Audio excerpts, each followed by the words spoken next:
BJP চৰকাৰে বাংলাদেশী খেলিব নোৱাৰাৰ কাৰণে পদত্যাগ কৰিব লাগে।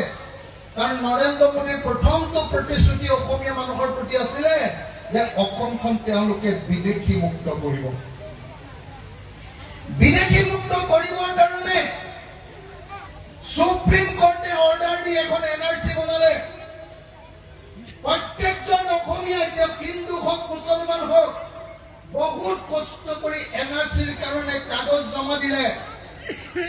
কোনোবা ইয়াৰ পৰা গৈ চৰাইদেউ, ইয়াৰ পৰা সোণাৰী, ইয়াৰ পৰা গৈ আমাৰ শিৱসাগৰত, ইয়াৰ পৰা গৈ গোলাঘাটত তেওঁলোকে হিয়াৰিং দিলে।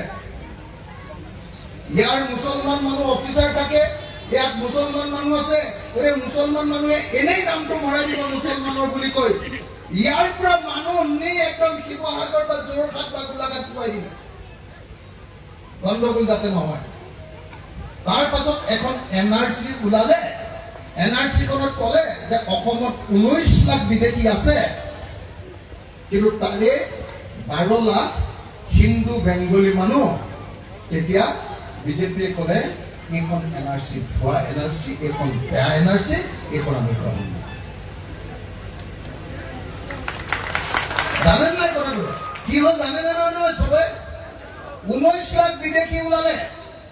19 লাখৰ ভিতৰত 7 লাখে মুছলমান ওলালে, যাৰ এতিয়ালৈকে কাগজ পত্ৰ প্ৰমাণ হোৱা নাই যে তেওঁলোকে ইয়াত 1971 চনৰ আগতে আহিছে।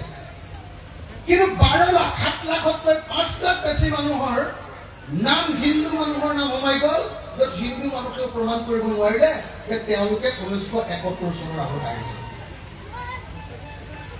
যেতিয়া এইটো হৈ গ'ল, তেতিয়া ক'লে নহয় এইখন এনআৰচি বেয়াকে বনাইছে, এইখন এনআৰচি গোটেই বাংলাদেশী বিলাকে হাইজেক কৰি লৈ ল'লে। চব মুছলমান বিলাকে মনে মনে একদম নিজৰ হেৰিটো কাগজ পত্ৰবিলাক মনে মনে ভৰাই দিলে। এখন এনআৰচি নালাগে, নতুন এখন আমাক এনআৰচি। ঠিক আছে, নতুন এনআৰচি লাগে। নতুন এনআৰচিখন বনোৱা তোমালোকে।